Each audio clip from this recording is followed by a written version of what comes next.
ઝાલોદ નગરપાલિકા વિસ્તારમાં પાલિકા દ્વારા સિંગલ યુઝ પ્લાસ્ટિક સામે કડક કાર્યવાહી, સ્વચ્છ શહેર માટે વ્યાપક સ્વચ્છતા અભિયાન હાથ ધરાયું. આ તારીખ 21/1/2026 બુધવારના રોજ સાંજે 4 કલાક સુધીમાં ઝાલોદ નગરપાલિકા દ્વારા સ્વચ્છ ભારત અભિયાન અંતર્ગત શહેરના વિવિધ વિસ્તારોમાં વ્યાપક સ્વચ્છતાની કામગીરી હાથ ધરવામાં આવી છે અને શહેરમાં સ્વચ્છતા જળવાઈ રહે તે માટે પર્યાવરણને નુકસાન કરતા સ્વચ્છ સિંગલ યુઝ પ્લાસ્ટિકના ઉપયોગ પર અંકુશ લાવવા માટે કાયદેસરની કાર્યવાહી હાથ ધરવામાં આવી છે. નગરના મુખ્ય અધિકારી યોગેશજી ગણાત્રાની સ્પષ્ટ સૂચના અનુસાર નગરપાલિકા ટીમ દ્વારા શહેરના વેપારી વિસ્તારો, બજાર તથા જાહેર સ્થળોએ તપાસ હાથ ધરવામાં આવી છે.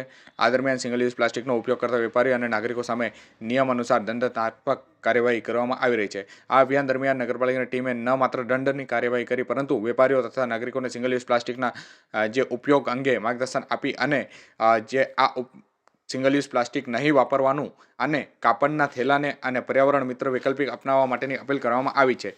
ઝાલોદ નગરપાલિકાની આ કામગીરીથી શહેરને સ્વચ્છ, સ્વસ્થ અને પ્લાસ્ટિક મુક્ત બનાવવા માટે પ્રતિબદ્ધતા વ્યક્ત કરવામાં આવી છે અને નગરપાલિકા દ્વારા આવનાર સમયમાં પણ આ પ્રકારની કાર્યવાહી નિયમ અનુસાર ચાલુ રાખવામાં આવશે તેવી જાણકારી પણ આપવામાં આવી છે.